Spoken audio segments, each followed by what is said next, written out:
Oxygen पर्यटन, नव अभियान, नव मिशन.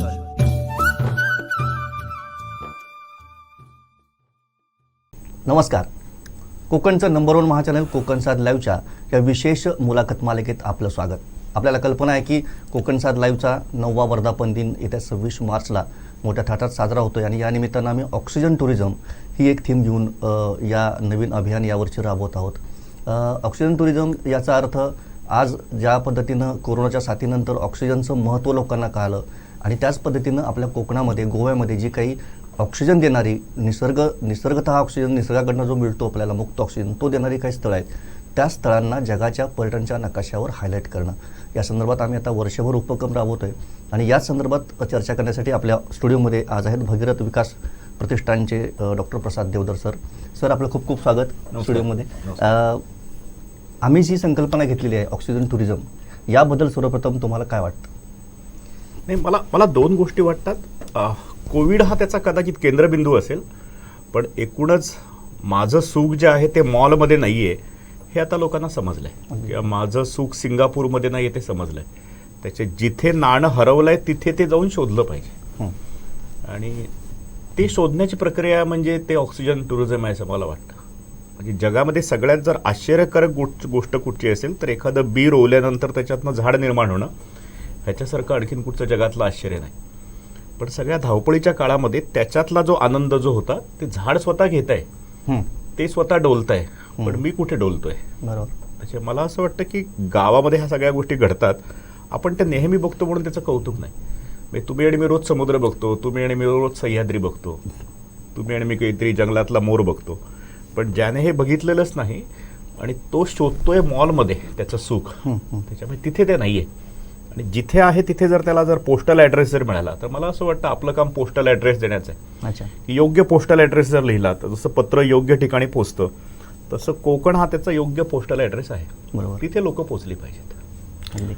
खरं तर सर म्हणजे गेली अनेक वर्ष आम्ही पाहतोय या क्षेत्रामध्ये असताना कोकणच्या विकासाबाबत किंवा कोकणाबाबत यापूर्वी अनेक घोषणा झालेल्या आहेत. आणि अगदी म्हणजे तुम्ही देखील पाहत असाल की कोकणचं आम्ही कॅलिफोर्निया करू, अशा अनेक घोषणा झाल्या आतापर्यंत, पण कुठेतरी असं तो शाश्वतपणा कधी जाणवला नाही, दिसला नाही. ओके. आणि खऱ्या अर्थानं भागीरथच्या माध्यमातून गेले अनेक वर्ष या कोकणामध्ये तुम्ही शाश्वत विकास आणि शाश्वतपणा जो काय आहे याच्यावर तुम्ही खऱ्या अर्थाने काम करताना पाहत आहेत. तर पर्यटनदृष्ट्या जर आपण विचार केला असेल तर असं तुम्हाला वाटतं की काहीतरी शाश्वत व्हायला पाहिजे, काहीतरी शाश्वतपणे आपण जगायला पाहिजे आणि त्यावर कदाचित काम व्हायला पाहिजे, काय वाटतंय तुम्हाला? नाही वाटतंय तर 100%. म्हणजे आज सिंधुदुर्ग जिल्हा म्हटल्यानंतर एकदम तारकर्ली, स्कुबा डायव्हिंग आणि स्नॉर्कलिंग असे 3 विषय पुढे येतात. आणि जो येतो तो डायरेक्ट तिथे जातो. तिथे जावंही, पण त्याला एक सॅच्युरेशन पॉईंट आहे. तिथे किती लोक जाऊ शकतात, तिथलं इन्फ्रास्ट्रक्चर किती, आणि तेवढीच गंमत सह्याद्रीमध्ये आहे. त्याच्यामुळे हळूहळू ज्याला आपण डिकंजेशन म्हणतो, एखाद्याच रोडवर खूप ट्रॅफिक जर जात असेल तर सगळ्यात छोटी लोक हे म्हणतात की इथे नको, मला दुसरीकडे कुठेतरी जायचं आहे. त्याच्या सह्याद्री हा तो एक सिग्नल आहे असं मला वाटतं. आणि निसर्गामध्ये समुद्राच्या आतमध्ये जेवढ्या दडलेल्या गमती बघण्यासाठी मला जेवढा वेळ लागतोय त्याच्यापेक्षा कदाचित it is a open book test. बरोबर आहे. मी जस्ट सह्याद्रीमध्ये जरी फिरलो तरी मला अनेक गोष्टी पाहता येणार आहेत. त्याच्यासाठी मला आणखीन कुठच्या इन्स्ट्रुमेंटची गरज नाही आहे. ओके. त्याच्या मला असं वाटतं की हे जे पर्यटन आपण म्हणतो ते नॉन इन्स्ट्रुमेंटल, कमी इकॉनॉमीमध्ये घडणारं पर्यटन आहे. आणि आपण खरं तर ते आधी कुठेतरी विसरलो, तेच फक्त आपल्याला सापडले. म्हणजे ह्याच्यात आपण काही नवीन शोधत नाही आहोत. पूर्वी लोक सड्यावर जायची, पूर्वी लोक जंगलात जायची, जाऊन चाफरं खायची. कुठेतरी एखाद्या जंगलात फिरत असताना मोराचं पीस मिळाल्यानंतर तो जो आनंद जो आहे तो शब्दात नाही व्यक्त करता की मी जंगलात फिरतोय आणि अचानक मोराचं पीस मला मिळालं. त्याच्यामुळे ह्या सगळ्या गोष्टी होतील, फक्त त्याच्यासाठी एक ऑर्गनाईज व्हायची गरज आहे, ज्याला आपण स्ट्रक्चर म्हणतो, ते खरं करायची गरज आहे. नुसतं बोलून कॅलिफोर्नियामध्ये पाऊस पडतो 600 मिलीमीटर आणि कॅलिफोर्नियामध्ये फळबागा आहेत, बाकी सगळं खरं आहे. पण मला असं वाटतं एखाद्या भूभागाची तुलना दुसऱ्या भूभागाच्या विकासाच्या प्रक्रियेशी आपण होऊच शकत नाही. म्हणजे मी समजा असं म्हटलं मी प्रसाद देवधर नाही, मी आता शाहरुख खान होणार, तर हे जसं चुकीचं आहे तसा कोकणचा कॅलिफोर्निया कसा काय होतं. अंतुलनच्या वेळी ती घोषणा होती, मी ती बरोबर. ऐकली, ती घोषणा खूप पॉप्युलर झाली. बरं. पण मला असं वाटतं आता कोणती घोषणा देत नाही, कारण लोकांच्या आता लक्षात असं आलं त्या भूभागाच्या काही गोष्टी असतात, त्या भूभागाप्रमाणे त्याचा विकास होणार. म्हणजे आम्ही समजा असं ठरवलं कोकणामध्ये गहू केला पाहिजे, नॉट नेसेसरी, बरोबर. कारण ते माझं ठरलेलं पीक नाही. मी भातावर जास्त लक्ष केंद्रित केलं पाहिजे, मी काजूवर केलं पाहिजे. बरोबर. मला असं वाटतं त्याच्या वेगळ्या वाटा न शोधता आहे ती वाट अधिक प्रशस्त करता येईल का, बरोबर. कारण ती वाट कोणीतरी आधी शोधली, ती वाट अधिक प्रशस्त केली पाहिजे असं मला वाटतं. तर हाच एक चांगला विचार घेऊन तुम्ही भगीरथची स्थापना केली, भगीरथची उभारणी केली. या सगळ्या गोष्टीमध्ये म्हणजे मुळात भगीरथची सुरुवात, संकल्पना आणि त्याची निर्मिती याची काय कथा आहे? ही कथा म्हणजे काय, एकच सुरुवात. भगीरथाची विकास गंगा होती, त्याने विकासाची गंगा खाली आणली होती. बरोबर. बरोबर आहे, अपार कष्ट केले हो, होते. हो. आणि मला नेहमी असं वाटतं की मी जेव्हा झारापच्या दवाखान्यामध्ये बसायचो, मी आहे डॉक्टर, मी इथे सावंतवाडला आयुर्वेद कॉलेजला शिकलो. नंतर मी लातूरचा भूकंप कॉलेजमध्ये असताना पाहिला होता, मी तिथे मदत कार्यातही गेलो होतो, मी आणि डॉक्टर दिघेंचा मुलगा. नंतर गुजरातचाही भूकंप मी माझ्या नजरेने पाहिलाय, तिथे मदत कार्यात डॉक्टर नवांगुळ, आम्ही सगळे लोक गेलो होतो. आणि तेव्हा सगळ्यात महत्त्वाची गोष्ट लक्षात आली की जेव्हा निसर्गाचं तुम्ही शोषण जेव्हा करता, निसर्गाला जेव्हा तुम्ही गृहीत धरायला लागता, तेव्हा निसर्ग जेव्हा फटका देतो तेव्हा तो फटका खूपच विचित्र असतो, त्याला तुम्ही अपील नाही करू शकत. म्हणून मला असं वाटतं निसर्गाला समजून उमजून विकास करता येईल का. आणि कोकणामध्ये निसर्ग समृद्ध आहे आणि माणूस गरीब आहे, हा डायलेमा आहे. म्हणजे आजूबाजूचा डोंगर खूप समृद्ध आहे पण तिथला मनुष्य गरीब आहे. तर त्याचं कारण हे आहे की त्या समृद्ध निसर्गाचं रूपांतर पैशामध्ये व्हावं लागतं. आणि ते पैशामध्ये कशा प्रकारे होईल, तर कोंबडी पालन आहे, शेळी पालन आहे, दूध व्यवसाय आहे. सगळ्यात शेवटी हे छोटे प्रक्रिया उद्योग आहेत. म्हणजे आज एखादी मिथेनॉल तयार करणारी फॅक्टरी जशी आहे तशीच माझी गाय आहे जी चारा खातीये. आणि भगीरथचा बायोगॅस जर बांधला, आम्ही अशा 8-10 हजार बायोगॅस केले. त्याच्या एका अर्थाने ती गाय जी तुम्हाला दिसते ती गाय नाहीये, ते चालती फिरती एक इंडस्ट्री आहे. फक्त ते इंडस्ट्रीयल मोडमध्ये मला समजून घेता आलं पाहिजे, मग माझ्या लक्षात येईल.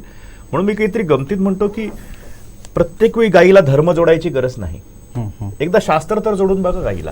आणि जेव्हा तुम्ही शास्त्र जोडून बघता तेव्हा ती गाय सर्वव्यापी होते. म्हणजे आम्ही जेव्हा गाईला धर्म जोडतो तेव्हा ती गाय विशिष्ट धर्मापुरतीच राहते.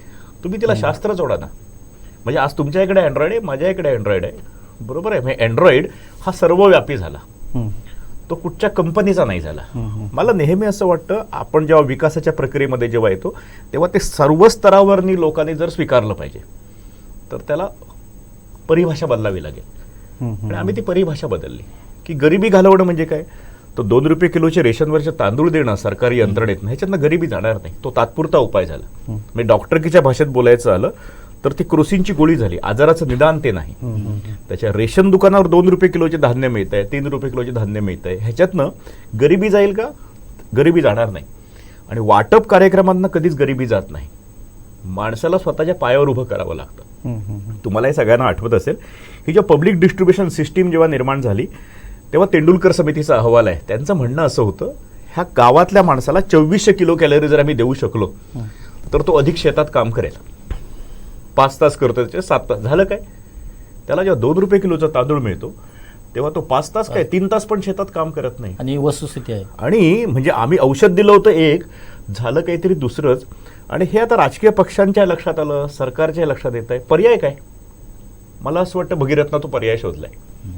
तुम्ही जेव्हा स्वकष्ट जेव्हा करता आणि स्वजमिनीमध्ये जेव्हा करता, स्वस्थानी करता, तेव्हा कोकण बदलण्याची शक्यता आहे.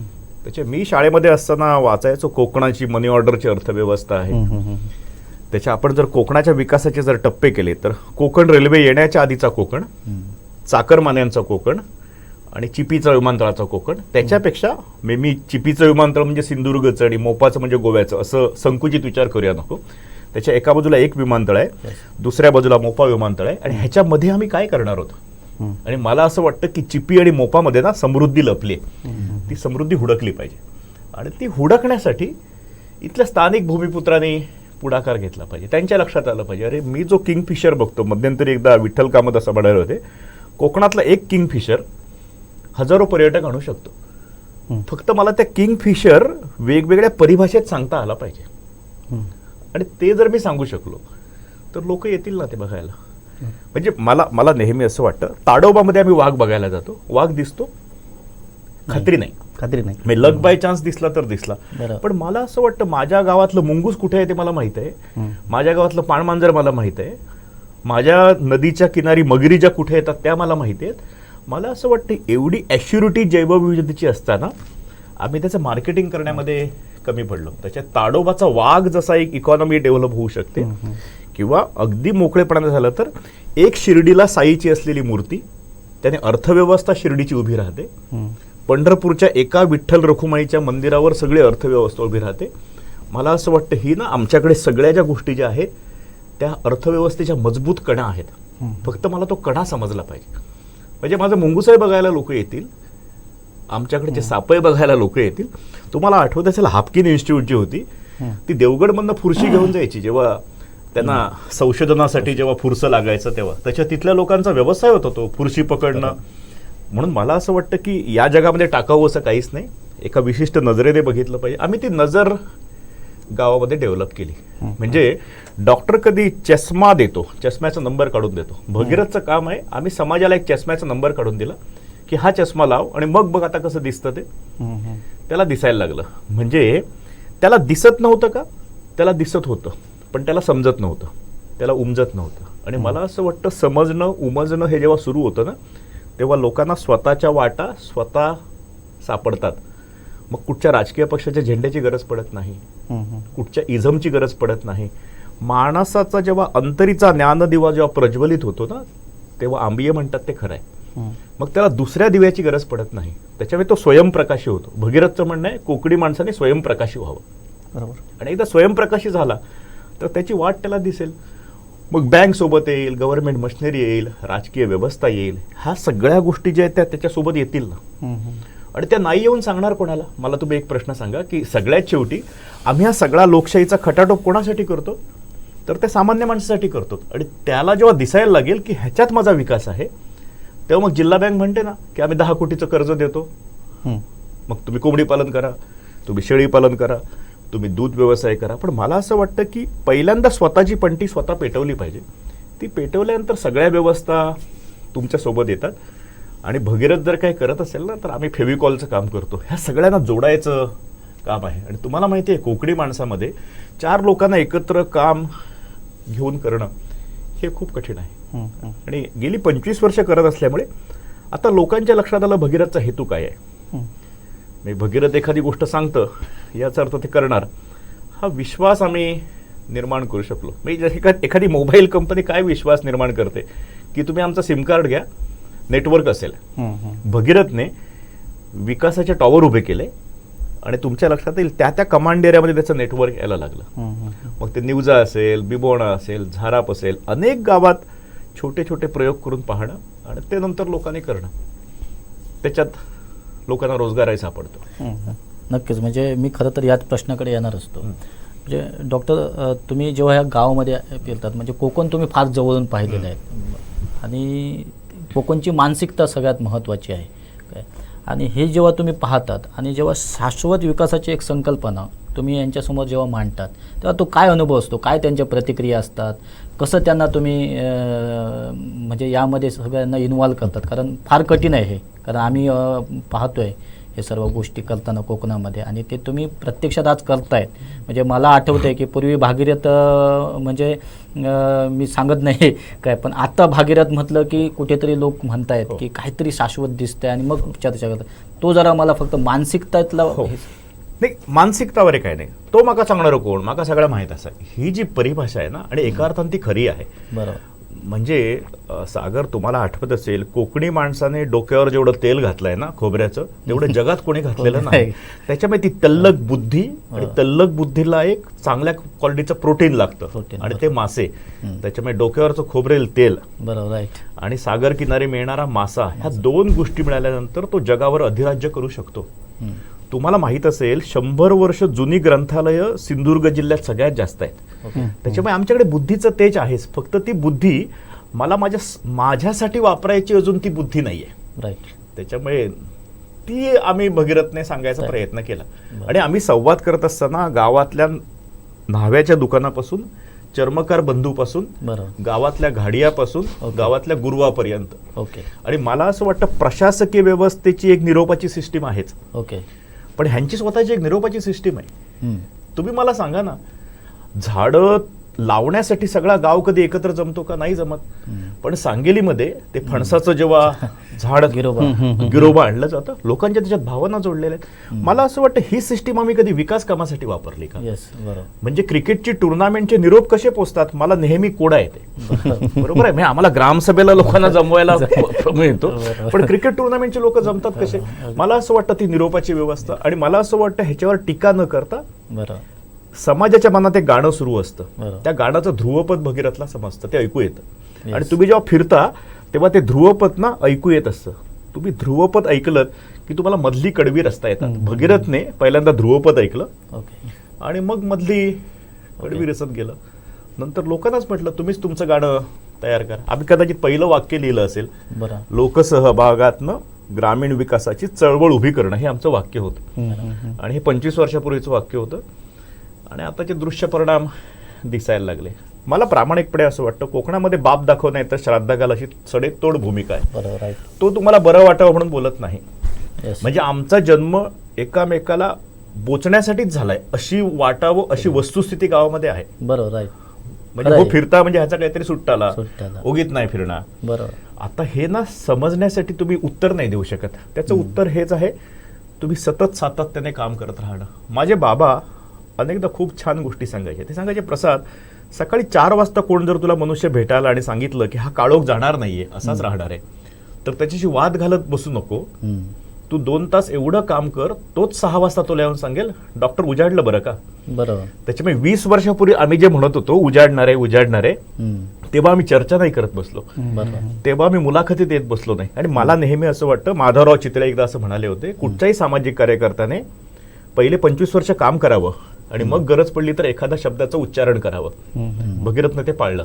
राईट. त्याच्यामुळे आम्ही कधीच प्रेस कॉन्फरन्स घेतली नाही 25 वर्षामध्ये. आम्ही कधी प्रेस स्टेटमेंट केली नाही. मला असं वाटलं ही पंढरपूरची वारी आहे. तुम्ही वारीला जात जा. मुख्यमंत्र्यांना रात्री 12 वाजता यावंच लागतं पंढरपूरला. राईट. जेव्हा विकासाच्या प्रक्रियेमध्ये जनमानसाला असं वाटतं की ही संस्था काय म्हणते ना ते ऐकलं पाहिजे, बोललं पाहिजे, बघितलं पाहिजे. आणखीन सगळ्यात महत्त्वाचं, जसं एखाद्या पेशंटला तुम्ही डायग्नोसिस जेव्हा सांगता तेव्हा खूप विचार करता, तुला टीबी झालाय, तुला कॅन्सर झालाय. तसं कुठच्याही गावाचा विकास आराखडा करून तुम्ही जेव्हा बोलता तेव्हा ते जबाबदारीचं वाक्य हवं. ते जर जबाबदारीचं नसेल तर लोक, पॉलिटिकल लोक जसं बोलतात ना काही ना काहीतरी अभ्यास न करता, लोक म्हणतात हो असंच बोलता. तुम्ही जर अभ्यास पूर्ण जर बोललात, आणि भगीरथ तुम्हाला मी सागर सांगतो, आम्ही अभ्यासाशिवाय एकही शब्द बोलत नाही. माझं म्हणणं आहे तुम्ही अभ्यास करून बोला, लोक ऐकतील. आणि लोकांना ऐकायचं आहे, लोकांना चांगलं ऐकायचं असतं, लोकांना विकास हवाय. फक्त तो विकास म्हणजे केवळ रस्ते, वीज, पाणी, आरोग्य, शिक्षण हे जे राजकीय गुळगुळीत झालेली नाणी आहेत ना, तो खरा विकास नाहीये. ते विकासाचे आभास आहेत. त्या आभासाच्या पलीकडे विकास असतो. म्हणजे ह्या सगळ्या ज्या गोष्टी आहेत ना, रस्ते, वीज, पाणी, आरोग्य, शिक्षण, आपण गेली 20 वर्ष मी सगळ्या राजकीय पक्षांची भाषणं ऐकतोय. बरोबर आहे. रस्ता पोचला म्हणजे विकास झाला नाही. त्या रस्त्यावरनं गोव्याची दारू किती गावात आली आणि गावातलं दूध किती गोव्यात गेलं, ही डिबेट आहे. बरोबर आहे. म्हणजे आमचं म्हणणं आहे, गावातलं 500 लिटर दूध जेव्हा रस्त्यावरनं जातं तेव्हा तो पंतप्रधान सडक योजनेचा रस्ता एका अर्थाने लोकशाहीचा रस्ता ठरतो. नाहीतर नुसतं इन्फ्रास्ट्रक्चर डेव्हलपमेंटने कुठचा देश पुढे गेलाय. बरोबर आहे. इन्फ्रास्ट्रक्चर डेव्हलपमेंट हा त्याच्यातला एक भाग झाला. आणि सगळे राजकीय पक्ष जे बोलतात ते इन्फ्रास्ट्रक्चर डेव्हलपमेंटवर बोलतात. बरोबर आहे. कारण दुर्दैवाने मी खूप मोकळेपणाने बोलतो, राजकारणामध्ये कॉन्ट्रॅक्ट सिस्टीम एक सुरू झाली की, बरोबर आहे. आणि त्याच्यातनं जेव्हा नेतृत्व उभी राहतात, त्याच्यात त्यांची चूक नसते. बरोबर आहे. माझं तर म्हणणं, सागर, प्रामाणिकपणे माझं म्हणणं आहे, गावच्या सरपंचाला पगार किती? काहीच नाही, त्याला मानधन नाही. त्याचा ग्रामसेवक मात्र जो आहे, म्हणजे जो त्याचा कर्मचारी आहे, त्याला 50,000 रुपये पगार आहे. आणि मालकाला पगार नाहीये. मला कधी कधी असं वाटतं, जसं आमदार खासदाराला मानधन आहे तसं सक्षम मानधन सरपंचाला दिलं पाहिजे, तर तो गावचा गाडा हाकेल. आज अनेक तरुण सरपंच येत आहेत, त्याला तालुक्याच्या ठिकाणी जायला जर पेट्रोल खर्च जर त्याला मिळणार नसेल तर तो जाणार कसा? बरोबर. सगळ्यात शेवटी मला असं वाटतं की त्याची काळजी कोणीतरी घेतली पाहिजे. माझे अनेक तरुण सरपंच मित्र आहेत जे म्हणतात, डॉक्टर आम्हाला खरंच करायचं आहे, पण 100 रुपये लिटर पेट्रोलची किंमत आहे. ह्या सगळ्याची सांगड घालत घालत आणि लोक सापडतात. तुम्ही 25 वर्ष काम केलं, त्यामुळे आज एवढं अधिकारवाणीने तुम्ही बोलू शकतात. कोकणामध्ये अनेक रोजगारचा हा आजचा तर फार मोठा कळीचा प्रश्न आहे. त्यावर तुम्ही प्रॅक्टिकली काम करतात. कोकणातला आजही तरुण मुंबई, पुणे येथेच म्हणजे शिक्षण करतो आणि जातो आहे. आणि नंतर मग कुठे म्हणजे कोविडच्या कालावधीत तर आम्ही पाहिलं किती तरुण पुन्हा माघारी इथे आलेले आहेत. आणि तुम्ही ते प्रॅक्टिकली काम करतायत. तर हे समीकरण जे आहे ते जर जुळवायचं झालं तर ते समीकरण कसं जुळवायचं? म्हणजे कोकणामध्ये तरुण शिकतो आणि कामासाठी मग तो मुंबई, पुणे सारख्या मेट्रो सिटीमध्ये जातो आहे. हा तरुण पुन्हा एकदा कोकणात यायला पाहिजे. त्याने इथे काहीतरी स्वतःचं काहीतरी अस्तित्व उभं करायला पाहिजे आणि त्याच्यावर तुम्ही प्रॅक्टिकली काम करतायत. तर हा एकंदरीत हा जो काय प्रॅक्टिकलपणा आहे, जो काय शाश्वतपणा आहे, तो तुम्ही कसा सांगाल? म्हणजे मला असं वाटतं हा ना वैचारिक प्रश्न आहे. हो, एकतर देशाने एक नेहरूयन मॉडेल स्वीकारलं आणि नेहरू परदेशात राहिलेले असल्यामुळे त्यांच्या डोक्यात एक होतं की आमची शिक्षण पद्धती कशी हवी, अर्बनायझेशन झालं पाहिजे आणि त्यांचा तो आग्रह होता. दुसरं ज्याचं खरं तर आपण जास्त ऐकलं पाहिजे होतं, त्या महात्माला आम्ही भिंतीवर नेऊन टांगून ठेवलं. मला असं वाटतं की गांधी जर आमच्या व्यवहारात आले असते ना, राईट. तर मला असं वाटतं ह्या प्रश्नाचं उत्तर सापडलं असतं. गांधी असं म्हणाले होते की आम्हाला शिक्षण पद्धतीबद्दल मूलभूत विचार करावा लागेल. म्हणजे गांधी काय म्हणतात ते समजत नाही, पण विनोबा काय म्हणतात ते समजतात. विनोबांनी खूप छान म्हटलंय की या समाजातला माणूस जर शिकला नाही तर तो मूर्ख राहील आणि तो जर शिकला तर तो बेरोजगार राहील. त्यांचं म्हणणं ना खूप विचारपूर्वक आपण समजत पाहिजे. आज आपण त्याची फळं बघतो. म्हणजे तो मूर्ख राहिला का, तर तो मूर्ख नाही राहिला, तो शिकला. पण शिक्षणाचे प्रॉब्लेम काय झाला, तो बेरोजगार झाला. तो गोव्यात जाऊन वेरण्यामध्ये 15,000ला काम करेल, पण त्याला जर मी सांगितलं अरे बाबा सावताच्या जिला 2 म्हशी घे, मुरा म्हशी, तुका 10,000 गावतीत. पण आज न्यूझ्यामध्ये ते घडतंय. न्यूझ्यामध्ये किमान 25 ते 30 मुलं अशी आहेत की ज्यांनी हरियाणातनं जाऊन मुरा म्हशी आणल्यात आणि त्या गावाने आतापर्यंत 1.5-2 कोटीचं दूध विकलंय. आता हे घडू शकतं. सागर, प्रॉब्लेम कुठे आहे आता हे सांगण्याची परिभाषा कुठची असणार? मी ना जातीचा डॉक्टर आहे असं मी गमतीन सांगतो की त्याच्यामुळे मी देव मानतो, पण तो पुस्तकातला. पण लोक पुस्तकातला देव मानत नाहीत. त्याच्या लोकांना मी जेव्हा म्हणतो की निवजेश्वराच्या देवळात आपण सगळे एकत्र येऊया आणि संकल्प करूया, आम्ही 2 कोटी लिटर दूध जमा करू, मला प्रामाणिकपणे असं वाटतं लोकांच्या भावनांचा कदर करायला मला सामाजिक काम म्हणून लक्षात आलं की त्यांची जर भावना जी आहे की हा मंदिरात घाटेखाली थांबून जर संकल्प केला ना तो टिकेल, तर मला असं वाटतं माझं सगळं तत्वज्ञान मी बाजूला ठेवतो आणि मी त्या घाटीखाली उभा राहतो आणि सांगतो की पहा देवा महाराजा जा काय असं आता बघून घे. आणि मला प्रामाणिकपणे एक वाटतं माहिती आहे का, सगळ्यात शेवटी ऐकणारा तोच आहे. पण मी जर भगीरथ कष्ट केले तर तो ऐकणार आहे. राईट. कष्ट न करता भावई आणि माऊली कशी काय पावेल? नक्की नक्की. त्याचे मला असं वाटतं कष्ट करत असताना त्याला विज्ञान, तंत्रज्ञान, राजकीय इच्छाशक्ती, माझे अनेक राजकीय पक्षांची खूप चांगले संवाद आहेत. आणि मला असं वाटतं की ह्याच्यापैकी कोणीच ना आपण हा धावकीचा खेळ आहे. पहिल्यांदा माझ्यावर राज्य होतं, मी ह्यांचा हात पकडला, मी त्यांचा हात पकडला. सगळ्यात शेवटी साखळी एवढी मोठी जेव्हा होते बरोबर, तेव्हा तुमच्या लक्षात येईल खूप लोक त्या साखळीमध्ये सहभागी होतात आणि आम्ही ते करण्यात यशस्वी ठरलो 25-30 वर्ष. नक्कीच. म्हणजे मला ते आठवतं, आता तुम्ही बोलला म्हणून, काही दिवसांपूर्वी केंद्रीय मंत्री नारायणराव राणे यांनी कुडामध्ये एक सिंधुदुर्ग जिल्ह्याचा काहीतरी शाश्वत विकास आपल्याला करायचा आहे भविष्यात, मी आत्ता केंद्रामध्ये मंत्री आहे तर काहीतरी करावं ह्या हेतूने त्यांनी ती बैठक घेतली होती. अनेक सिंधुदुर्ग जिल्ह्यातले अनेक बिल्डर्स असतील, अनेक व्यावसायिक असतील, डॉक्टर्स, इंजिनियर्स, तुमच्यासारखे सामाजिक कार्यकर्ते त्यामध्ये सहभागी झाले होते. खरं तर मला वाटतं ती एक 2-3 तासाची चर्चा एकूणच घडली होती. प्रत्येकाने काय आपल्याला सिंधुदुर्ग जिल्ह्यामध्ये पाहिजे हे देखील बोलले, पण त्यामध्ये असं प्रॅक्टिकली कुठे जाणवले नाही. पण त्यामध्ये काही गोष्टी ज्या तुम्ही मांडल्या तर त्या क्लिक झाल्या तिथे. स्वतः नारायण राणे त्यावर बोलले भरभरून. तुम्हाला त्यांनी हे पण सांगितलं की तुम्ही यामध्ये पुढाकार घेणार का. खरं तर ॲक्च्युली आजच्या चर्चेतला हा विषय नव्हता, पण मला हे काय विचारावं असं वाटतंय की कुठेतरी सिंधुदुर्ग जिल्ह्यामध्ये शाश्वत विकास हा या विषयावर आपण बोलतोय, तुम्ही प्रॅक्टिकली काम करतायत, पण जेव्हा तुम्ही साखळीचा विषय आत्ता काढला म्हणून मी बोलतोय की हा प्रत्येकाने तो विचार करायला पाहिजे. जसं मगाशी तुम्ही म्हणालात की आपण मोफत धान्य किती दिवस देणार किंवा याने हा प्रश्न सुटणारा नाही. आणि ॲक्च्युली त्या दिवशीच्या त्या चर्चेमधला हाच पॉईंट होता की नारायण राणे पण तेच म्हणाले की तुम्ही सबसिडी मागताय, तुम्हाला हे किती दिवस चालणार आहे. तुम्ही एखादा मोठा प्रकल्प घेऊन या आणि तो कुठे अडकत असेल तर तो मला तुम्ही सांगा, त्यावर आपण सोल्युशन काढू. पण आम्हाला आम्ही हॉटेल काढलेलं आहे, त्याला तुम्ही कुठेतरी सबसिडी द्या, वीज दर माफ द्या, त्यामध्ये कुठेतरी, तर ह्याने होत नाही, हे गणित चालणार नाही आहे. तर भविष्यात तर याकडे तुम्ही कसं पाहतायत, काय तुम्हाला वाटतंय? कारण त्यामधली जी तळमळ आहे ना ती तुम्ही अनुभवलेली आहात, त्यामुळे मी तुम्हाला हा प्रश्न विचारतो. नाही, मला सागर आठवतं की नारायण राणे जेव्हा पशुसंवर्धन मंत्री होते तेव्हा ओरोसला एक मोठं पशुपक्षी प्रदर्शन भरलं होतं. बरोबर. आणि एका अर्थाने ते पशुपक्षी प्रदर्शन बघायला मी गेलो होतो, कारण तेव्हा मी शाळा कॉलेजामध्ये होतो. बरोबर. आणि तेव्हाचे ते बैल, तेव्हाचे कोंबडे, तेव्हाचे बकरे, तिथल्या एचएफच्या गायी, ह्या मी ना कधीच विसरू शकणार नाही. ओरोसच्या मैदानात ते प्रदर्शन झालं होतं. बरोबर. पण तेव्हा लोकांची तेवढी मानसिकता नव्हती. म्हणजे तेव्हा दादाने योजना आणली होती 50% अनुदानाची. पण हे ना दात आहेत पण चणे नाहीत, चणे आहेत पण दात नाहीत. म्हणजे राजकीय इच्छाशक्ती ह्या लेवलला आहे, पण सामाजिक प्रबोधन जर इथे राहिलं तर गडबड होते. आज आपण प्रयत्न काय करतो, इथे राजकीय इच्छाशक्ती आहे, आम्ही सामाजिक प्रबोधन करून समाजाला ना ह्या लेवलपर्यंत आणावं लागतं. आणि समजावून सांगणं याचा अर्थ समजावून समजावून सांगणे. तो कुठच्या लेवलला आहे, तो इथे आहे ना, तर त्याला मी हे नाही सांगू शकत तू इथे ये, माझं काम हे राहणार, तो राहतोय कुठे शिवापूरमध्ये, तर मी शिवापूरमध्ये जाईन, म्हणजे मी त्याच्या समज जाईन आणि समजावून सांगेन. आणि मला असं वाटतं की ते समजावून जेव्हा तुम्ही समजावून सांगता तेव्हा मग आम्ही व्हिजन स्टेटमेंट करतो की जे जिल्हा बँकेमध्ये मनीष दळवी आल्यानंतर आम्ही दूध संवाद केला होता, श्वेत संवाद. आणि आम्ही असं म्हटलं होतं अजून 5 वर्षांनी रोज 1 लाख लिटर दूध सिंधुदुर्ग जिल्ह्यामध्ये तयार होईल. आता हे म्हणणं झालं, कोकणी भाषेत गजाली झाली, आणि आपल्याकडे गजालीन खाल्लो घो म्हणतात की त्याने फार काय होत नाही. मग केलं काय पाहिजे, तर दर वर्षाला 1000 नवीन जनावरं हरियाणातनं आणली पाहिजेत. मग आम्ही लोकांना असं म्हटलं की आपली जी म्हस असतात ती 2 स्ट्रोक असा, आणि हरियाणाची म्हस असतात ती 4 स्ट्रोक असा. आता ही परिभाषा लोकांना समजते. लोकांना आम्ही हे म्हटलं आमचं जो म्हस असतात ती साधी असा, आणि हो असा तो अँड्रॉइड फोन असा, ह्याच्यात सगळ्या फॅसिलिटी आहेत. आणि आपण आणली ना 600 जनावरं आतापर्यंत सिंधुदुर्ग जिल्ह्यामध्ये आली. दर वर्षाला सागर आपण 1000 जनावरं सिंधुदुर्ग जिल्ह्यामध्ये आणतो.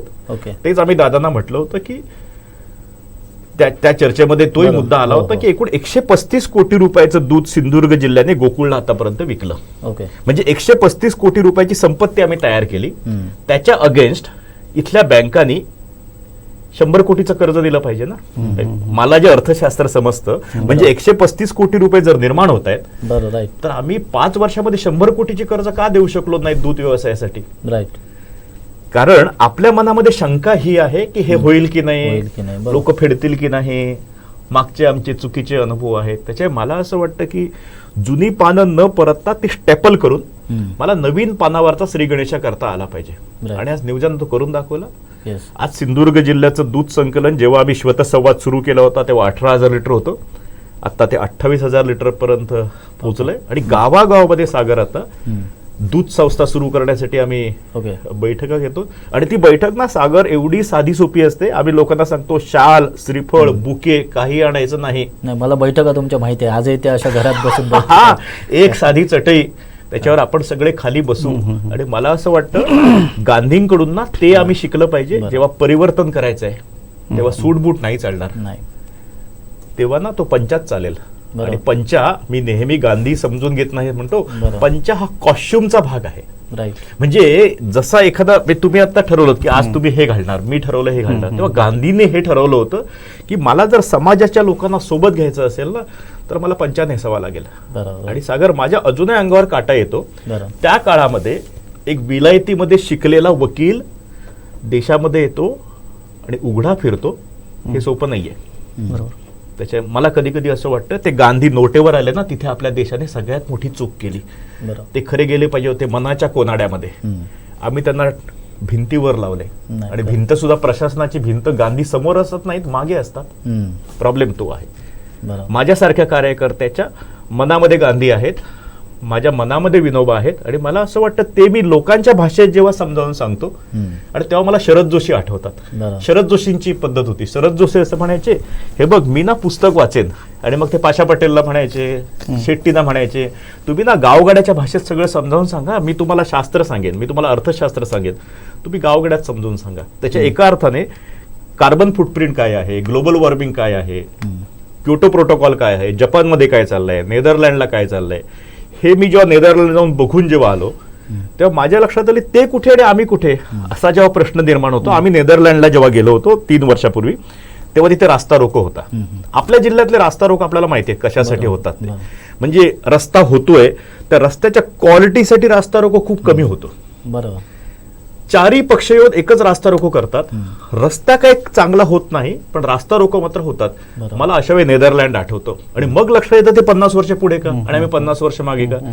तिथल्या रास्ता रोकोचं कारण हे होतं, तिथल्या गव्हर्नमेंटने असं म्हटलं होतं की तुझ्याकडे किती गायी पाहिजे, तुझ्याकडे किती म्हशी पाहिजेत हे ठरवणार कोण?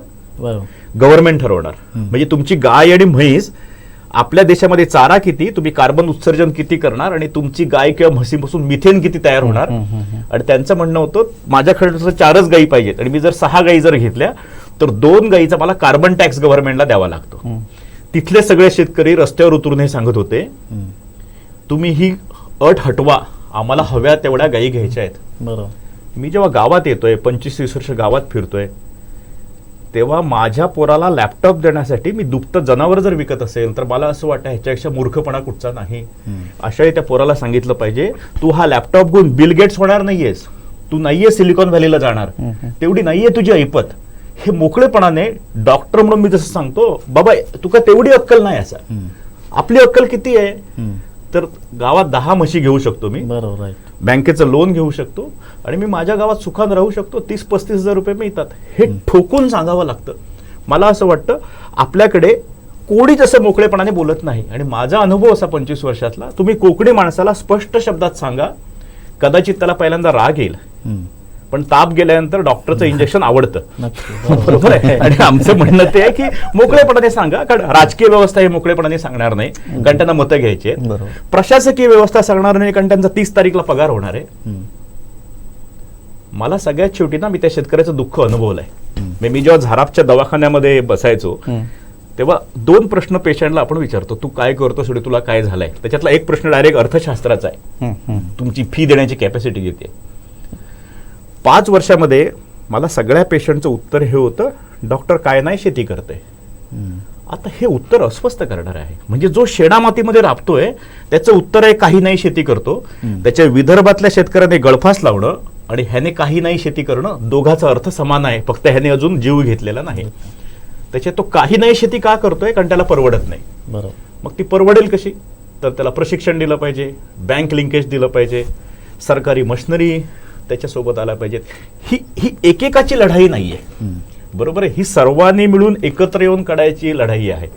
त्याच्या मला नेहमी असं वाटायचं हा जगन्नाथाचा रथ आहे, मी एकटा नाही उडू शकणार, मला खूप लोकांना सोबत घ्यावं लागेल, माझ्या स्वभावामध्ये बदल करावे लागेल. मी खरं तर आंदोलनातला कार्यकर्ते, बरोबर आहे, मला रस्त्यावरची लढाई आवडते.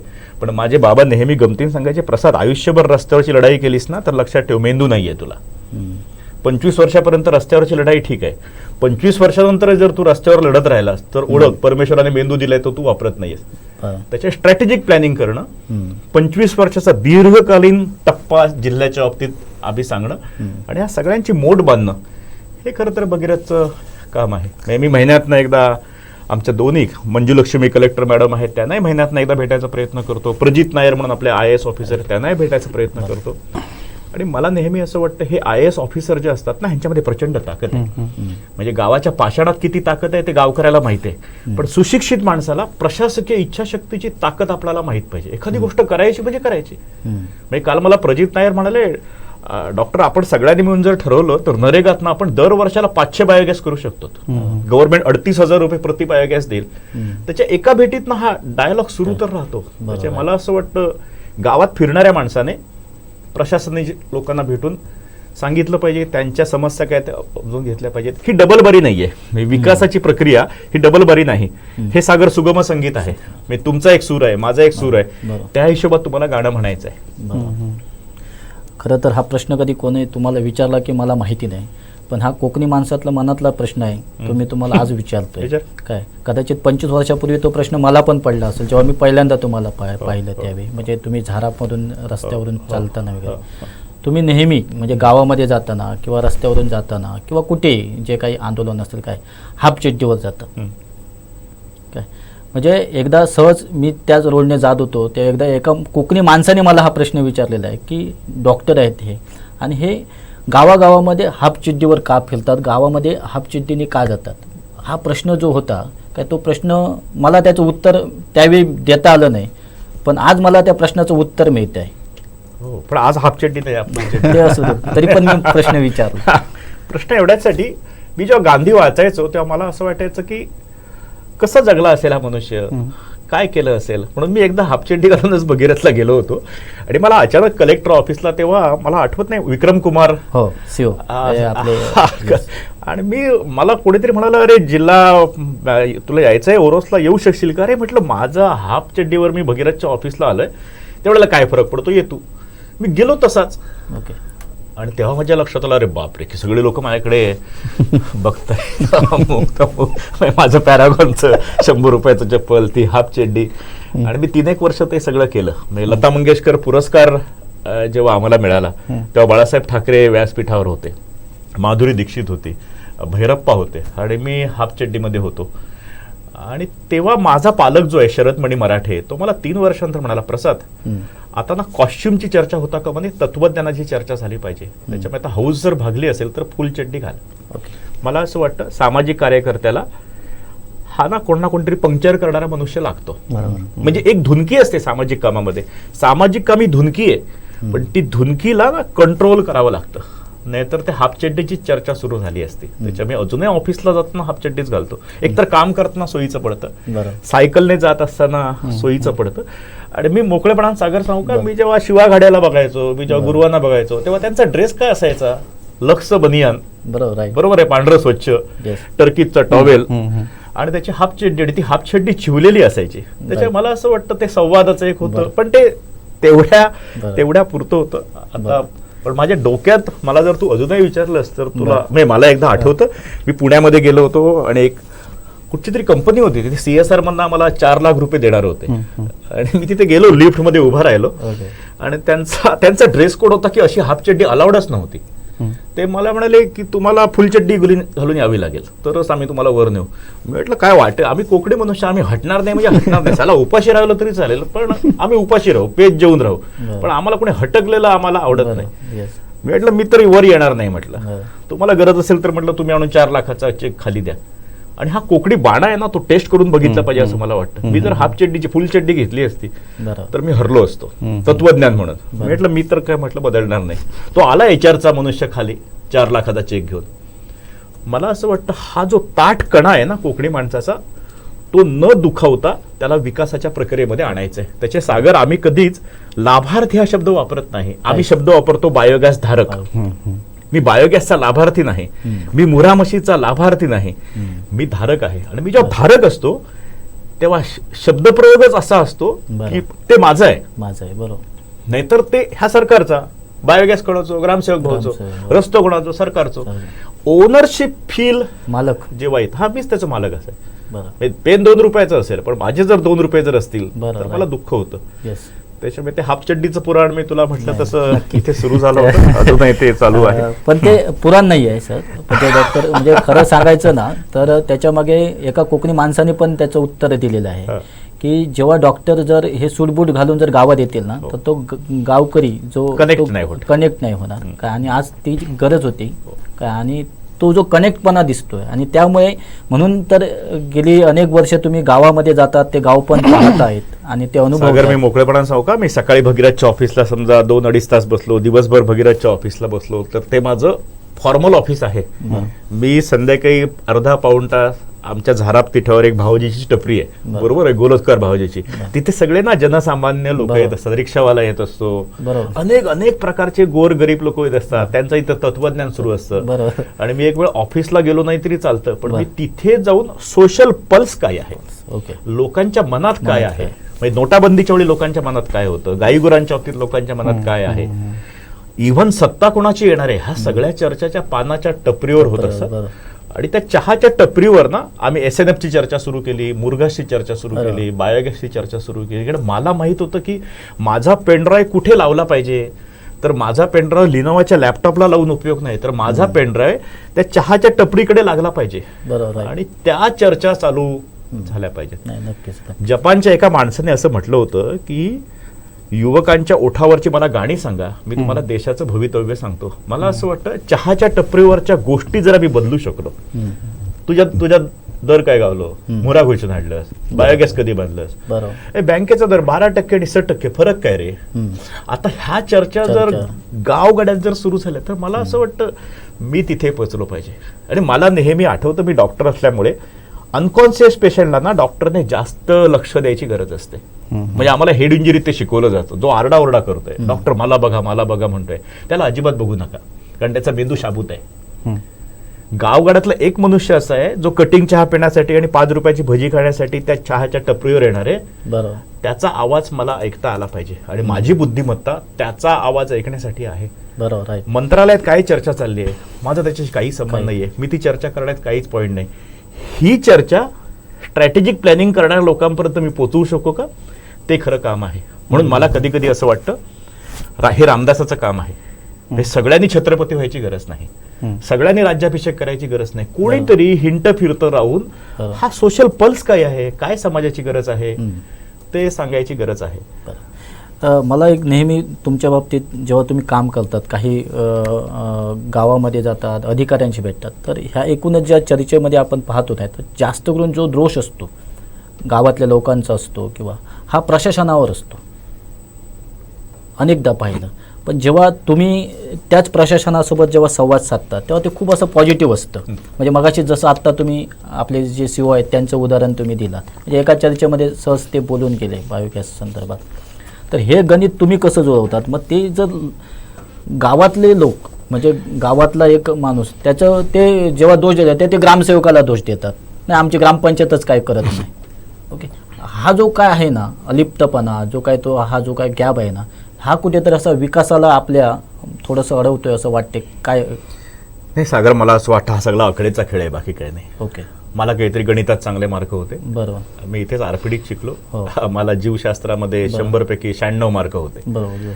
त्याच्यात तो खेळ मी वैयक्तिक आयुष्यात खेळत नाहीये. बरोबर. मी जर दवाखाना केला असता, माझाही दवाखाना, हर्षदाचा दवाखाना, तर कदाचित तरक्की बरोबर खूप झाली असती. पण सामान्य माणसाशी मी कनेक्ट झालो नसतो. आणि 5 वर्षाच्या प्रॅक्टिस नंतर माझ्या लक्षात आलं की समाजाची ना कोणीतरी वकिली करायची गरज आहे. म्हणजे जसं तो गावचा गाडी त्या समोरच्या माणसाच्या डोक्यातलं गारण स्वतःच्या शब्दात व्यक्त करून घालतो. मगाशी माझा खरा तो प्रश्न मी तुम्हाला विचारलो, पण आता त्याचं उत्तर तुम्ही देताय. ते हे सगळं सोडून तुम्ही इथे का आलात? नाही, हौस होती, बाकी काही नाही. हौस होती. मी समाज खूप जवळून बघितला होता आणि खूप मोकळेपणाने सांगू का, मी संघाच्या अनेक प्रचारकांना लहानपणापासून बघितलंय. बरोबर. त्याचे जीव झोकून देऊन काम करणं म्हणजे काय, कोणीतरी आसाममध्ये, कोणीतरी मणिपूरला आहे, कोणीतरी कन्याकुमारीला आहे, त्याचा थांगपत्ताही नाहीये सागर. नाही, खरं आहे. म्हणजे तो मीडिया समोर चुकूनही कधी येणार नाही. पण मला माहिती आहे, आम्ही ना त्यांच्या खांद्यावर बसलो, त्याचे ते खांदे कधी विसरून चालत नाही. बरोबर. राईट. त्याच्यामुळे हे सगळं करत असताना मी संघाचा कार्यकर्ता आहे, मला काही ना काहीतरी देशसेवा करायची आहे आणि त्याचा हा एक पॅटर्न असू शकतो. बरोबर. राईट. आणि मला विद्यार्थी परिषदेने हे शिकवलं की चांगलं कणीस येतं कधी, दमदार दाणा जेव्हा मातीत जातो तेव्हा. मला असं वाटतं की दमदार दाणा जेव्हा मातीत जाईल, एज्युकेटेड लोक जेव्हा सामाजिक कामामध्ये येतील तेव्हा ते राजकीय व्यवस्थेपुढे हिंदीन होणार नाहीत. प्रशासकीय व्यवस्था तर सोडूनच द्या. त्याच्यामुळे आम्ही कोणालाच घाबरत नाही. ओके. बरोबर आहे, कारण प्रशासन तर काय घाबरण्यासाठी नाहीच आहे, राजकीय व्यवस्था घाबरण्यासाठी नाहीये. त्याच्या आपलं म्हणणं मोकळेपणाने जसं मी आई समोर मांडतो, बापा समोर मांडतो, तसं आमच्या मायबाप सरकार समोर मला मांडता आलं पाहिजे. त्याच्यात माझा वैयक्तिक स्वार्थ कुठचा असता का म्हणे. सगळ्यात ताकद कशात आहे सागर माहितीये का? ताकद शब्दात नाहीये. म्हणजे जिल्हा बँकेसोबत समजा आम्ही काम करतो, आम्ही समजा 10 कोटी रुपयाची कर्ज जिल्हा बँकेत भगीरथच्या शिफारसने गेली, आम्ही जिल्हा बँकेकडनं 1 रुपया घेत नाही. आम्ही असं म्हणतो की आमचं आम्ही काही ते करू. बरोबर आहे. त्याच्यामुळे we are not a commissioning agent, we are not a developmental agency. त्यावेळी प्रॉब्लेम येतो. त्यावेळी प्रॉब्लेम येतो. मी तुझ्याकडनं चहा जर पिलेला असेल तर मी ऐकणार कसं? त्याच्या मला असं वाटतं, आणि मला पहिल्यापासून धर्मराजा आवडायचा का कोण जाणे. मला अर्जुन नाही आवडला, मला नकुल सहदेव नाही आवडला, मला धर्म आवडायचा. कारण माझ्या लक्षात यायचं की धर्म काही ना काहीतरी वेगळं सांगतो. आणि मला असं वाटतं सामाजिक काम हा धर्म आहे. राईट. त्या गतीने तुम्ही जर गेलात तर मला असं वाटतं त्या धर्माचं ना सगळेच लोक ऐकतात आणि ऐकतात. मला नाही कधी प्रॉब्लेम आला. आणि मी तुम्हाला आणखीन एक सांगू का, माझी एक पद्धत अशी आहे, कोणी नवीन कलेक्टर आले, सीओ आले की एकदा फक्त भेटून यायचं आणि एक लिटमस टेस्ट करून यायची. येस.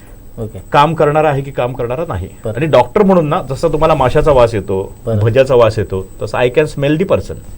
मला माणसाचा वास येतो. बरं. आणि पहिल्याच वेळा जर दुर्गंधी येत असेल तर बरं. मी पुन्हा चुकूनही भेटायला गेलेलो नाही.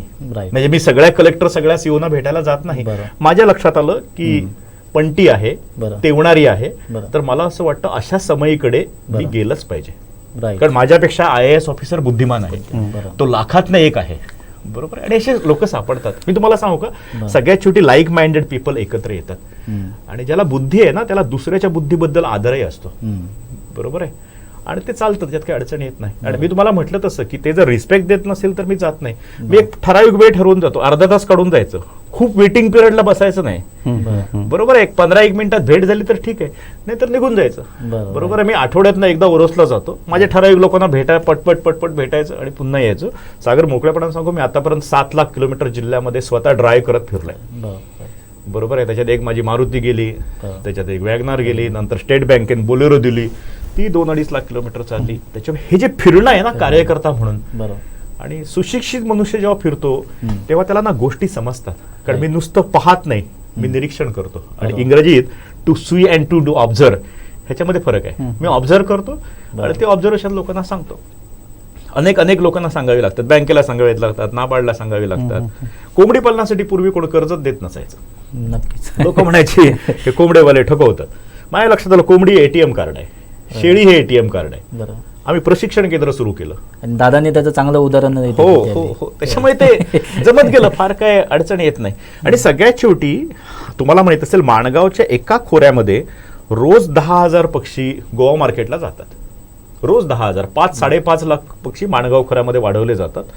एवढ्या करोडोचे ट्रान्झॅक्शन एकट्या माणगाव खोऱ्यामध्ये होते. बरं. तिथे लोकांनी फीड मिल केले. पुढची फेज काय आहे, जी आपल्या जिल्ह्याची गरज आहे, जी आम्ही इथल्या राजकीय व्यवस्थेला सांगतो, स्लॉटर हाऊस सुरू करा. कारण सगळ्यात शेवटी 36व्या दिवशी मी जर ब्रॉयलरचा पक्षी जर मारू शकलो नाही तर तो शेतकऱ्याला मारतो. अच्छा. कारण त्याचं गणित बिघडतं. त्याच्यामुळे कितव्या दिवशी पक्षी वाढणार, त्याचं किती वजन झालं पाहिजे. आणि शेअर मार्केटमध्ये जसं असतं की आज मला शेअर खरेदी करायचा आहे, नाहीतर उद्या तो कोसळणार आहे. ब्रॉयलर एका अर्थाने शेअर मार्केट सारखं आहे. माझा पक्षी 1.25 किलोचा झाल्यानंतर कोणीतरी घेतला पाहिजे, कोणीतरी तो केला पाहिजे, डीप फ्रीजमध्ये टाकला पाहिजे. आणि मला असं वाटतं हे घडावं असं आम्हाला वाटतंय. बरोबर आहे. त्याच्यामुळे एकदा स्लॉटर हाऊस जर सुरू झालं, बारामतीला रोहित पवार सुरू करू शकतात, एक अत्यंत तरुण आमदार. ओके. त्यांनी सुरू केलंय टेंडर, बारामती टेंडर म्हणून येत आहे मार्केटमध्ये. अच्छा. ते तासाला 700-800 पक्षी कल करतात. ओके. मला असं वाटतं आपल्या राजकीय लोकांनी ह्या विषयामध्ये लक्ष घालायची गरज आहे. आता लोकांना भाषण ऐकून कंटाळले, मी ते दिवस गेले. खरंय. आणि मी मोकळेपणाने सांगू का, बरं. मी दंडवतन्यांची भाषणं ऐकलेत. बरोबर. तो बुद्धीचा कस आता दिसत नाहीये. नाही. नक्की. म्हणजे ते ना खूपच पातळ होत चाललंय. म्हणजे जसं मेस मधलं सगळ्यात शेवटी जे जेवतात ना त्याची आमटी पातळ होत जाते, तसं राजकीय व्यवस्थेमध्ये बुद्धीची चुणूक जी आहे, बरोबर. राईट. बाबा ह्याचं ऐकायला गेलं पाहिजे. म्हणजे मी ती जी भाषणं जेव्हा मला दंडवते बोलताना अजूनही मला आठवत आहे, इथे ते बोलायचे भाजी मार्केटच्या इथे, आणि आम्ही कान देऊन ऐकायचं उभं राहून. आज ऐकण्यासारखं एवढं काही असून पण माझ्या कानाला ते खटकतंय, अरे हे बुद्धी प्रामाण्यवादी नाहीये, हे असंच काहीतरी आहे. खरंय. आणि आत्ताच सगळ्यांच्या स्टेटमेंट जे आहेत ना त्या लोकांना गृहीत धरून आहेत. आणि तुम्ही जेव्हा लोकांना लोकशाहीमध्ये गृहीत धरता तेव्हा लोक सत्ता उलटवून टाकतात. नक्कीच. लोकांच्या मनातलं गाणं काय आहे, मला असं वाटतं स्लॉटर हाऊसचं गाणं लोकांच्या मनातलं आहे. इथल्या राजकीय व्यवस्थेने ठरवावं स्लॉटर हाऊस करावं. अरे आम्ही एवढ्या करोडोच्या गप्पा मारतो, का स्लॉटर हाऊस सुरू करत नाही? खरंय. ते केलं पाहिजे. मला असं वाटतं हा इलेक्शन मॅन्डेट होऊ शकत नाही. विकासाची प्रक्रिया ही इलेक्शन मॅन्डेट नाही. मग ह्याच्यातनं मतं किती मिळतील, अमुक होईल का, आय डोंट नो. पण 100% खरं, माणगाव खोऱ्यातले 3-3.5 हजार लोक ह्याने सुखी होऊ शकतात. मला असं वाटतं ह्या गोष्टीचा आपण थोडासा प्रेशर निर्माण केलं पाहिजे की तुम्ही ह्या गोष्टी सुरू करा. मोठमोठ्या महोत्सवाची गरज नाही, जॅकी श्रॉफला आणायची गरज नाही, कोणालाच आणायची गरज नाही. बरोबर. तुम्ही स्लॉटर हाऊस आणा, लोक जॅकी श्रॉफला स्वतः आणतील. माझी खात्री आहे, लोकांवर विश्वास टाका. आणि लोकांची नाही डिमांड आहे, मी लोकांमध्ये फिरतोय, त्याचे लोक सांगतात तो डॉक्टर करा, मागे तुम्ही सांगितलेला काम का. राईट. तुम्ही आम्हाला स्वप्न दाखवली की स्लॉटर हाऊस सुरू होणार. मला असं वाटतं माझे जे कोण लोक ऐकत असतील त्या सगळ्यांना विनंती आहे की आपण ह्या सगळ्यासाठी एकत्र आलं पाहिजे. पश्चिम महाराष्ट्रातले आमदार जसे शुगरसाठी एकत्र येतात, राईट, आणि ते ठरवून करून घेतात, कोकणातल्या लोकांनी ह्या स्लॉटर हाऊससाठी एकत्र यायची गरज आहे. बरोबर आहे. खरं आहे. आणि हे जर झालं तर कोकणामध्ये क्रांती होऊ शकते. आणि ह्या गोष्टी प्रोड्युसर कंपनी मार्फत होऊ शकतात, लायबिलिटी ग्रुप मार्फत होऊ शकतात. पण मला असं वाटतं की जशी रोहित पवारने राजकीय इच्छाशक्ती दाखवली, बारामती टेंडर त्याने सुरू केलं, बरोबर. तसं आम्ही का सुरू करू शकत नाही? आणि होऊ शकत नाही अशातला काही भाग नाही. नक्कीच. मी मोकळेपणाने सांगू का, मताच्याच भाषेत जर बोलायचं झालं तर ह्याच्यातनंही मतं मिळू शकतात. हे अजून राजकीय व्यवस्थेला समजलेलं नाही. म्हणजे राजकीय व्यवस्थेला समजलंय कशातनं? अगदी मोकळेपणाने बोलतो, don't take it other way round, की ऐकणाऱ्याने सुद्धा हे नका. अंगणेवाडीच्या जत्रेला आल्यानंतर मला पॉप्युलॅरिटी मिळते म्हणून मी येतो, हेलिकॉप्टर घेऊन येतो, अमुक करतो तमुक करतो. मी स्लॉटर हाऊस साठी काय येत नाही असं? त्याचं कारण हे आहे, आम्ही देव भोळे आहोत, त्याचाही गैरफायदा घेत आहेत. बरोबर, राईट.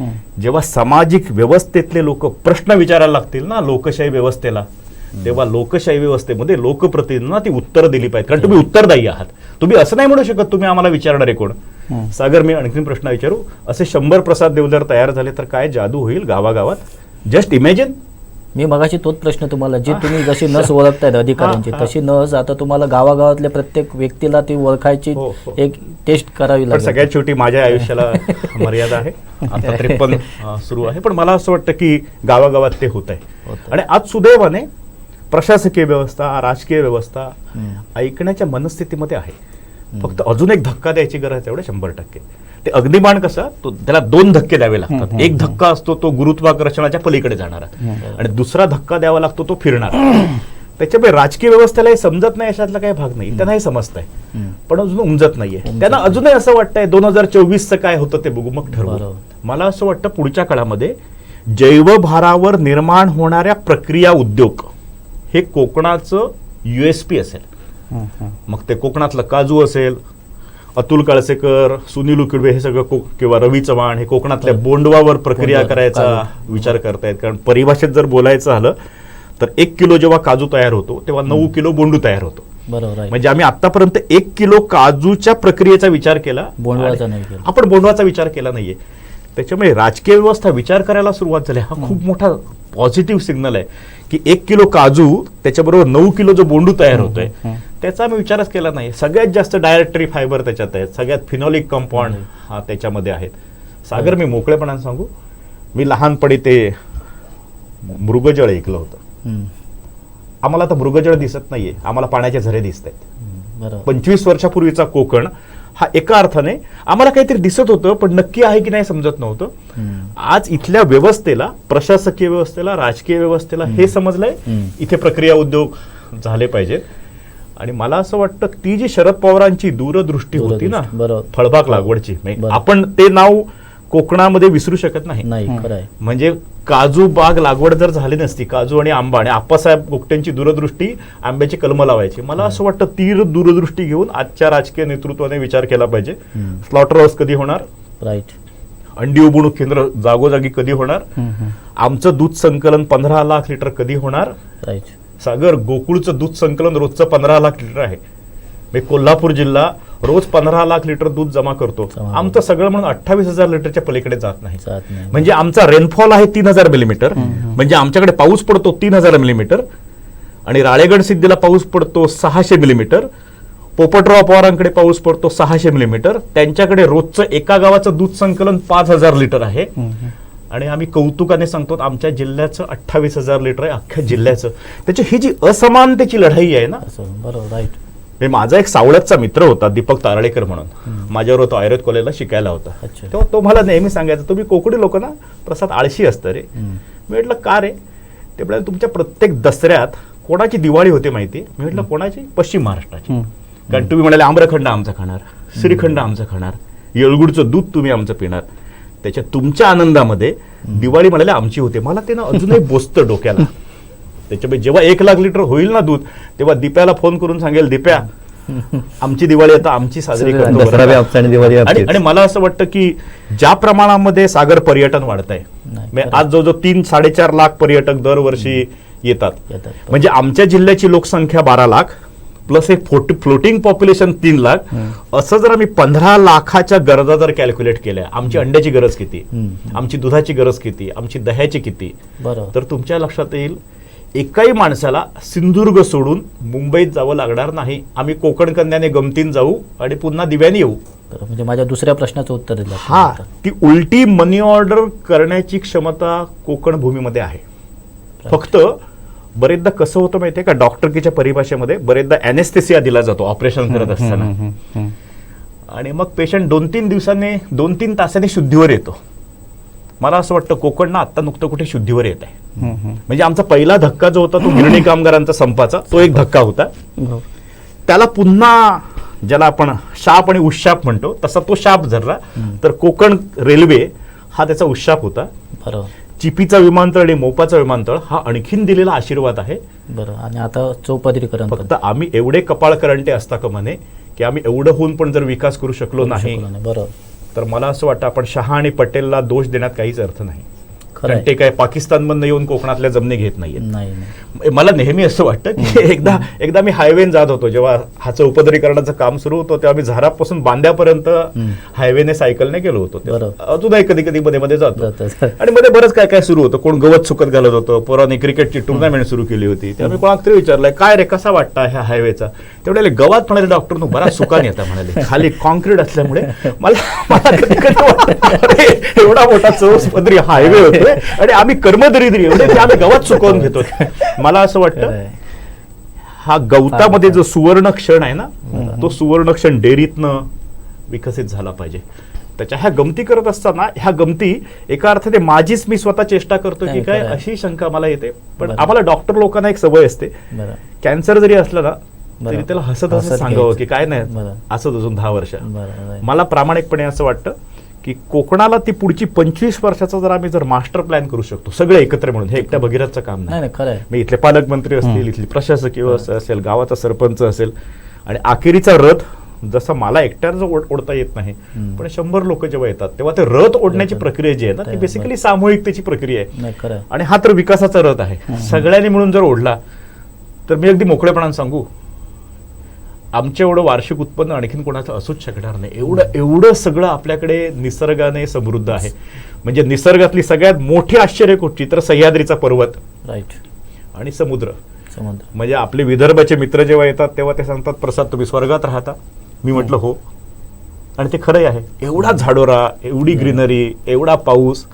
मला असं वाटतं ह्या सगळ्याचा कोकणी माणसाने अधिक गांभीर्याने येऊन, म्हणजे जसं ते शहामृगाचं होतं, आपलं मृग ह्याचं होतं की ते कस्तुरीचं होतं की वास येतोय कुठनं, आणि तो शेवटी थकून भागून खूप कडे धावतो आणि सगळ्यात शेवटी झोपल्यानंतर त्याच्या लक्षात येतं अरे ओगीत धावलो ना, माझ्या बेंबीतच खरं वास येत होता. कोकणी माणसाचं थकून भागून तसं होईल की काय अशी मला भीती वाटते. आणि तोपर्यंत आमच्या जमिनी कुणीतरी तिसऱ्याच माणसाने घेतलेल्या असतील, आणि हे तिसरे कुठचे पाकिस्तानवरून आणलेले नाहीत. त्याच्यामुळे उगीच त्यांच्यावर आंदोलन करणं, टीका टिप्पणी करणं हा माझा स्वभाव नाही. माझं म्हणणं आहे की अरे तुम्ही करा, तुम्ही केलंच नाही तर कोण ना कोणतरी ते करणार आहे. त्याच्यात तुम्ही तुमचा केळीचा घड जर कापून आणलात नाही तर कोणीतरी पौर्णिमेला तो कापून नेणार आहे. त्याच्या मला प्रामाणिकपणे असं वाटतं जून झालेली केळी आहेत, सगळं व्यवस्थित आहे. आता फक्त कोकणी माणसाने ठरवायची गरज आहे. म्हणजे जसं आम्ही 5 कोटीचं देऊळ बांधणारे ठरवतो तसं आम्ही गावाचं 1000 लिटर दूध संकलन करणारे का ठरवत नाही. हा खरा पॉइंट आहे. कारण आम्हाला ते प्रतिष्ठेचं वाटतं. मला असं वाटतं अगदी मोकळेपणाने सांगू, ती आरसीसीची देवळं बघायला कोणी येणार नाहीये आमचं. खरं आहे. त्याच्यामुळे कधीतरी गावराठीतल्या लोकांनी हे ठरवलं पाहिजे की जुनी देवळं होती कशी, त्याचं स्थापत्यशास्त्र काय होतं. म्हणजे तुम्ही जर केडी साधले आर्किटेक्ट आहेत गोव्याचे, त्यांनी काही देवळं पुनरुज्जीवित केली. आज आम्ही कोणीतरी कॉन्ट्रॅक्टरने सांगतो मी तुझं सगळी देवराई असं की ती माका दी सगळी सागाची झाडं तोडून नेते मी, आणि त्याच्या मोबदल्यात तो बांधून काय देतो आरसीसीचं देऊळ. ते देऊळ बघायला कोण येणार नाहीये. देवळं बघायला जर यायची असतील तर आपलं स्थापत्यशास्त्र काय होतं, आमची रचना काय होती, मला असं वाटतं ते टिकलं पाहिजे. त्याच्या ते जुनं जपणं आणि नव्याचा शोध घेणं, ह्या दोन्ही गोष्टी केल्या पाहिजेत. बरोबर, खरं आहे. खरं तर म्हणजे मला वाटतं बऱ्याच प्रश्नांचे आमच्या अनेक प्रश्न होते की मी आज तुम्हाला नेमके काय प्रश्न विचारू. म्हणजे खरं तर विशेषतः आमच्या अनेक इंटरव्ह्यूमध्ये आम्ही पहिलेच प्रश्न ठरलेले होते, पण तुमच्या इंटरव्ह्यूला आमचे प्रश्न आमच्या डोक्यात अनेक होते. त्यामुळे एक महत्त्वाचा प्रश्न अजून एक तुम्हाला मी विचारतो की खरंच म्हणजे ज्या काही गोष्टी तुम्ही सांगितल्या त्या अतिशय शाश्वत होत्या आणि ते विचार करण्यासारख्या आहेत. कोकण म्हटलं, विकास म्हटलं की मग कोकणामध्ये येणारे अनेक प्रकल्प असतील, मग आताची रिफायनरी असेल, कोकणामध्ये यापूर्वी सुरू असणारं मायनिंग असेल ह्याला विरोध होतो आहे. काही कालापुरता तो विरोध असतो, नंतर लोकच तो स्वीकारतायत काय.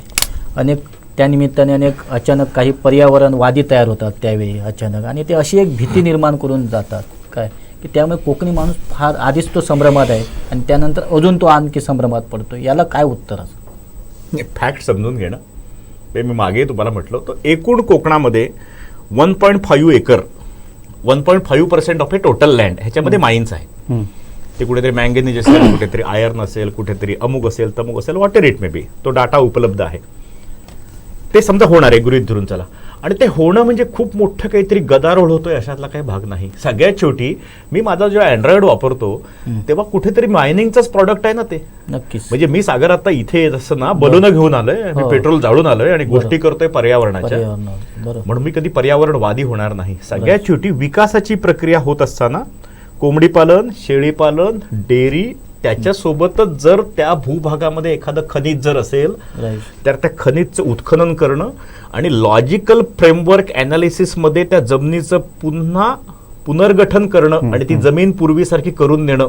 मायनिंगचा प्रॉब्लेम, मायनिंग हा प्रॉब्लेम नाहीये. मायनिंगचा प्रॉब्लेम आहे पुन्हा पुनर्स्थापना करून द्यायची आहे. राईट.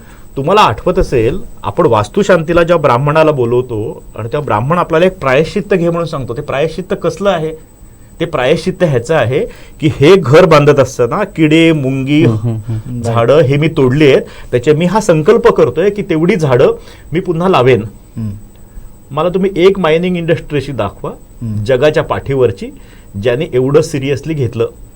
त्याच्यापेक्षा क्रिकेट टुर्नामेंट स्पॉन्सर करणं सोयीचं आहे, त्याच्यापेक्षा 10 लाखाचं देवळाला पैसे देणं सोयीचं आहे. त्याच्या मला असं वाटतं कुठची मायनिंग लॉबी हेच करते. त्यावेळी जर आम्ही त्यांना असं म्हटलं, तुम्ही ना मी यासाठी फॉरेस्ट उभी करा, बरोबर आहे, तुम्ही इथे एवढं कार्बन निर्माण केलात ना, इथे एवढं करा. मला असं वाटतं हे सांगण्यासाठी ना खूप अभ्यास करावा लागेल. सागर, जिंदाबाद मुर्दाबादच्या घोषणा देणं खूप सोपं आहे, त्याला अक्कल नाही लागत. बरोबर. त्याला ना थोडासा जोश लागतो. चंदूभुवनचा एक चहा प्यावा लागतो, मग खूप जोश येतो, पण तो जोश टिकत नाही. जोश आणि होश पुढच्या काळात हे आपल्याला करावं लागेल. त्याच्यामुळे त्या 1.5% साठी डिबेट करत न राहता माझं तर म्हणणं आहे नाणार झाला पाहिजे, सी वर्ल्ड झाला पाहिजे. हे न्यूक्लियस जोपर्यंत होत नाहीत पर्यटनाचे, तोपर्यंत पर्यटक येणार नाही. हे न्यूक्लियस आहेत. मगाशी म्हणून म्हटलं की शिर्डीमधला साईचा पुतळा हा न्यूक्लियस आहे, पंढरपूर न्यूक्लियस आहे. नवीन युगाचे न्यूक्लियस कुठचे? म्हणजे पूर्वीच्या काळात तेली आळी वसायची, म्हणजे तिथे लोक तेलाचा घाणा करायचे. म्हणजे मला माझे एंडेवर गाडी चालवायचे, इनोवा क्रिस्टा चालवायचे, पण नाणार होऊ देणार नाही. हे चालत नाही, हे लॉजिकल नाही. म्हणजे मला डिझेल हवंय, मला पेट्रोल हवंय, पण ते कुठे तयार झालेलं? तर जामनगरमध्ये तयार झालेलं, ते मला चालतंय.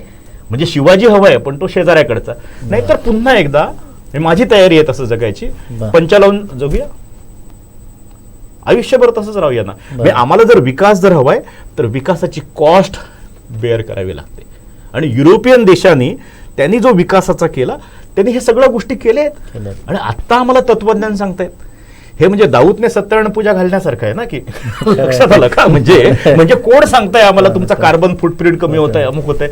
त्याच्यामुळे सगळ्या राजकीय व्यवस्थेने हे समजावून घेतलं पाहिजे, लोकांनी समजून घेतलं पाहिजे की ही बाबा एक विकासाची प्रक्रिया आहे, हा एक मार्ग आहे. आणि मला नेहमी असं वाटतं, मी कधीच चुकूनही अमुक होता का म्हणे, तमुक होता का म्हणे असं मी बोलत नाही, कारण माझ्या मनाला ते पटत नाही. मला असं वाटतं जे आहे ते आहे. म्हणजे मी आंदोलन करण्यासाठी चालत नाही जात आहे. म्हणजे पाडं नाणारला जरी मी गेलो तर मी चालत नाही जात आहे, मी दिवागडीने जात नाहीये, बैलगाडीने जायला, मी बैलगाडीने जात नाही, मी इनोवा क्रिस्टा घेऊन जातो. तिथे ओरडून काय सांगणार की होता का मध्ये? मला असं वाटतं असं चालू शकत नाही. आणि ह्या सगळ्याची चर्चा विद्वान लोकांनी केली पाहिजे, ज्यांचा त्याच्यात काही ना काहीतरी अभ्यास आहे. मी त्याच्यातला तज्ज्ञ नाही. मी ह्या सगळ्या गोष्टीकडे एक त्रयस्थ म्हणून, थोडासा वाचणारा, थोडासा बघणारा म्हणून बघतो. आणि तेव्हा मला असं वाटतं की हे मोकळेपणांना कोणीतरी सांगितलं पाहिजे. उगीच नको ओरड करत राहू, जे झालंय ते झालंय. मला अशा वेळी ना कोकणी माणसाचं ते एक आवडतं. तो यांना बरेचदा दवाखान्यातून विचारायचा, डॉक्टर नु खराच जगण्याची शक्यता असा की घराकडे नेऊ?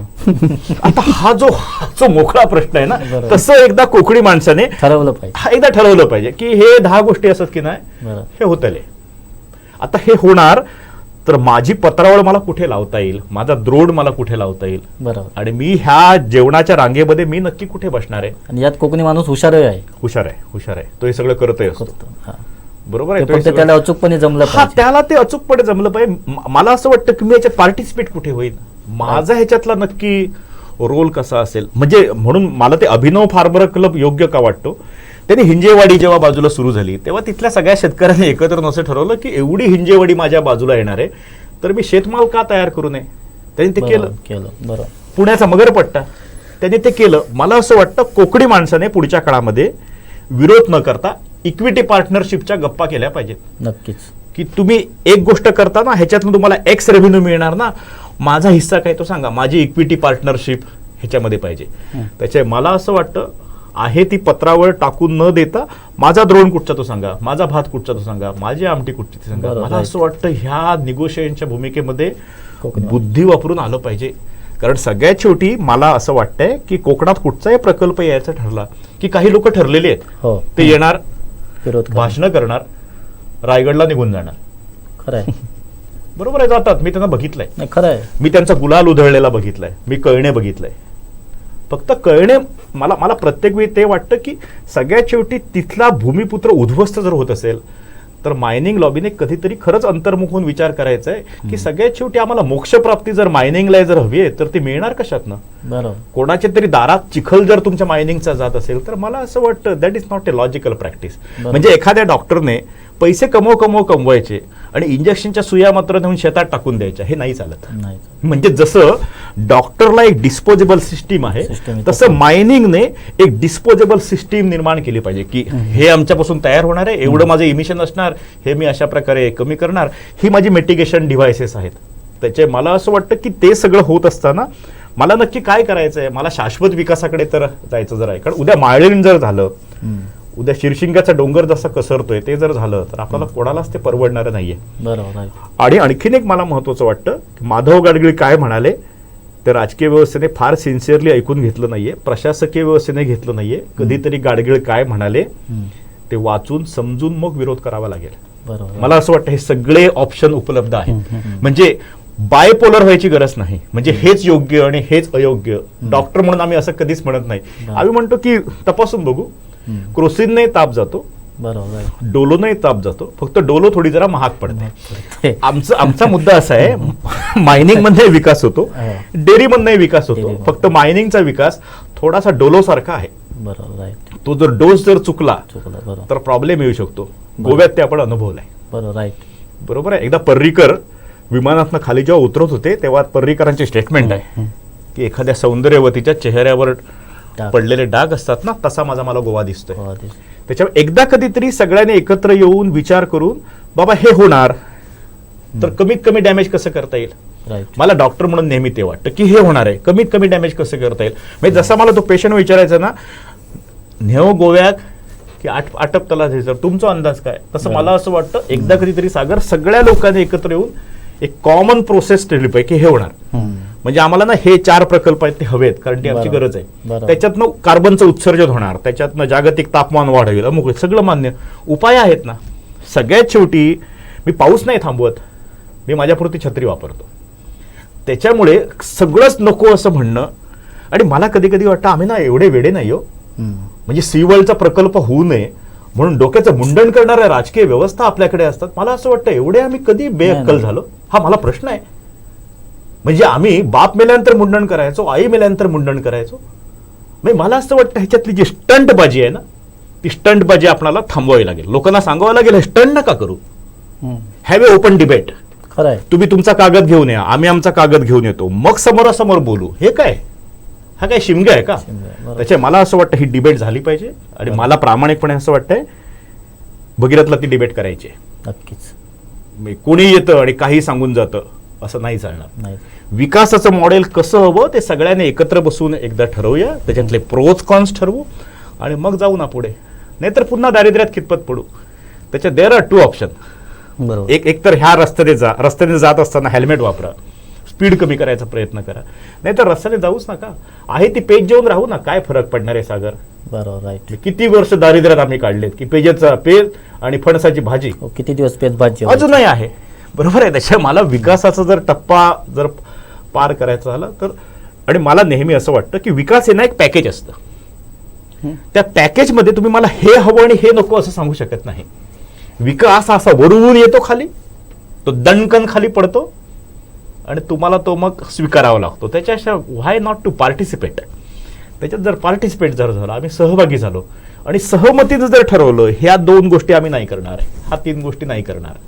म्हणजे गोव्यात ज्या प्रकारचं पर्यटन आहे ते निसर्ग पर्यटन कमी आहे आणि त्याच्यामध्ये ड्रग्सचा कॉम्पोनंट जास्त आहे. हे डॉक्टर म्हणून मला विसरून नाही चालतं का मला. बरोबर. त्याचे माझ्या जिल्ह्यामध्ये पर्यटन येत असताना माझ्या जिल्ह्याची संस्कृती तर डिस्टर्ब होणार नाही ना. म्हणजे माझा धबधबा बघायला येत असताना माझ्या गावातली महिला लाकडाची मुळी घेऊन जात असताना कुठच्या पर्यटकाने तिथे जर छेड काढली तर मला ते पैसे नको आहेत. बरोबर आहे. कडे असं होतं. म्हणजे आम्ही अग्रेसिव्ह मार्केटिंग करतो. मांगलीच्या धबधब्याच्या झालं, नंतर त्यांच्या लक्षात आलं ते गोव्याचे लोक धुमछान मारतात, आपले लोक गोव्यात जाऊन धुमछान मारतात आणि गोव्याचे लोक आपल्याकडे येतात. मला असं वाटतं की हळूहळू त्या सगळ्यातनं माझ्या संस्कृतीला धक्का बसता कामा नये. आणि संस्कृती म्हणजे नुसतं मी धार्मिक संस्कृती, भारतीय संस्कृती म्हणत नाही. मला ज्या जगण्यामध्ये जी डिग्निटी आहे ना कोकणी मनुष्य म्हणून, ती कुठे धक्का पोचता कामा नये. त्याचं माझं मला चांगलं जगता आलं पाहिजे. 4 पैसे कमी मिळाले तरी चालतील. म्हणून आमचा पहिल्यापासून आग्रह तो आहे, आम्हाला हळूहळू सुसंस्कृत पर्यटनाकडे जावं लागेल की बरोबर आहे. म्हणून आम्हाला गणपती फोकस करता येईल का, आम्हाला शिमगा फोकस करता येईल का, बरोबर, आम्हाला बाकीच्या गोष्टी फोकस करत जिथे ना कोकणी मनुष्य आपल्याला दिसतोय. आणि आमच्याकडे मेलबर्नवरनं लोक आले होते न्यूझ्यामध्ये राहायला. ओके.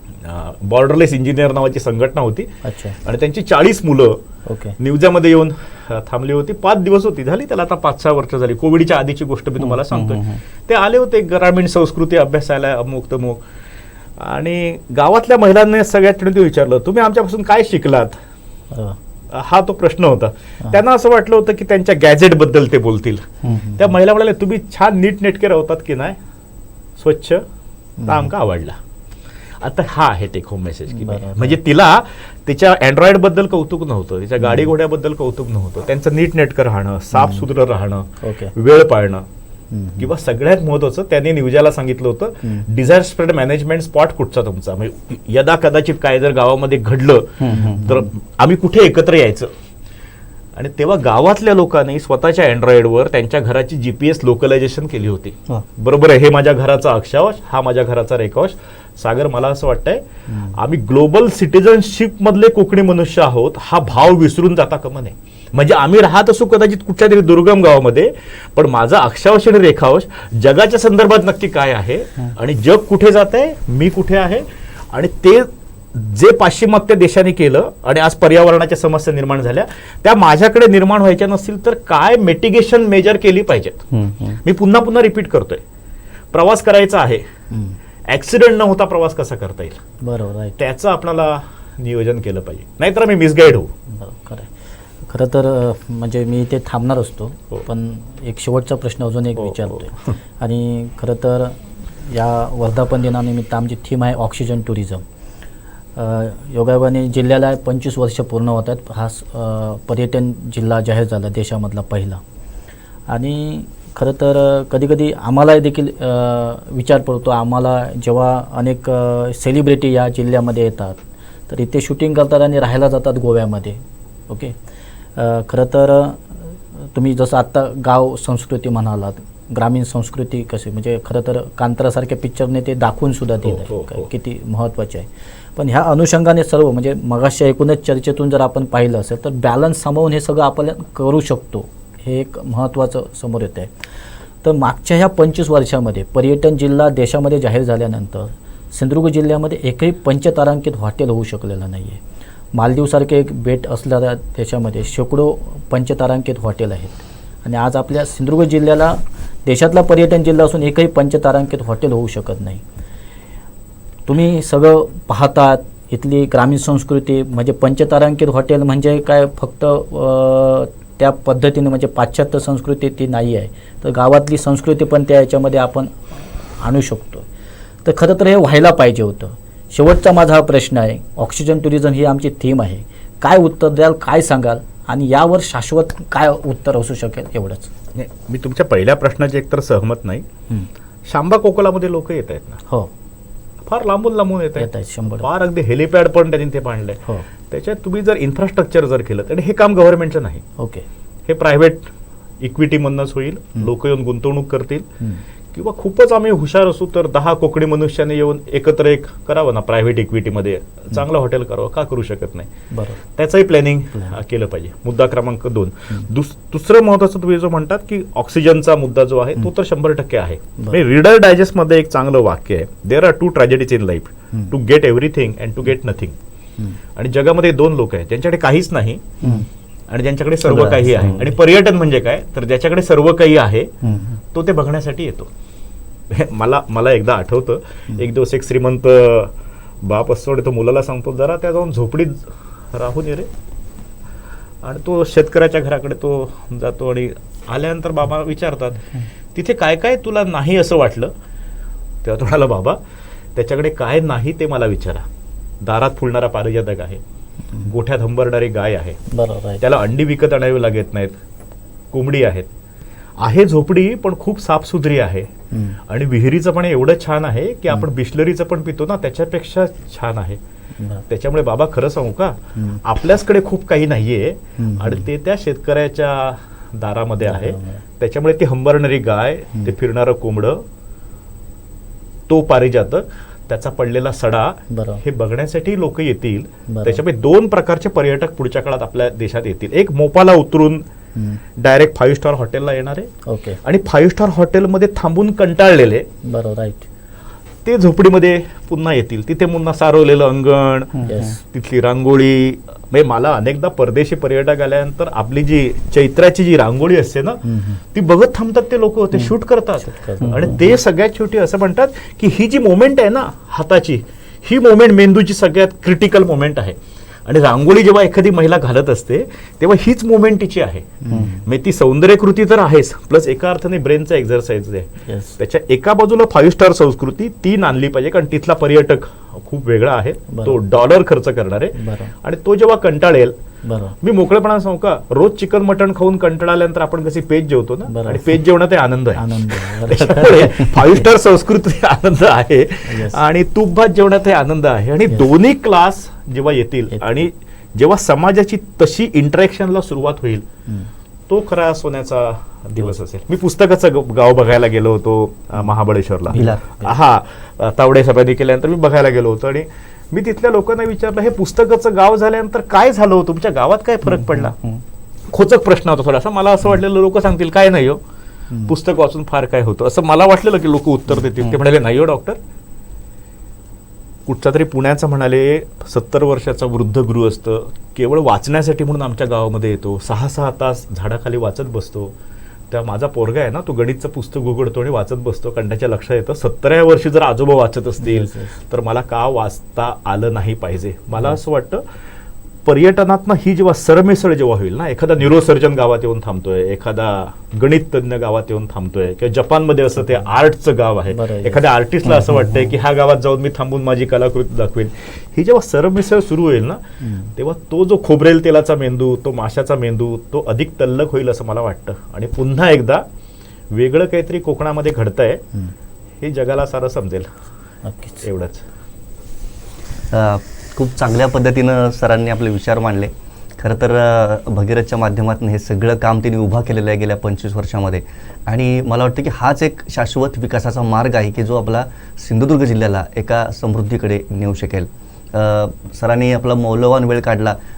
मी त्यांना एक विनंती करेन आता की जसं ज्या पद्धतीनं तुम्ही हे सांगितलं तसं प्रत्येक मुद्द्यावर आम्हाला स्वतंत्र आमच्या दर्शकांसाठी आपण वेळ काढावा आणि त्यावर आपण चर्चा करूया. नक्की. कारण हे खूप म्हणजे या माध्यमातून आपण लाखो आमच्या दर्शकांपर्यंत पोहोचू शकतो, आपण हा विचार पोहोचवू शकतो आणि या कामाला एक चांगली गती मिळेल.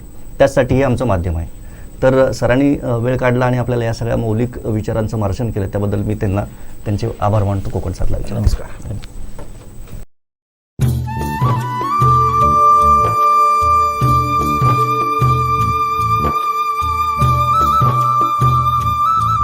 ऑक्सिजन पर्यटन, नव अभियान, नव मिशन.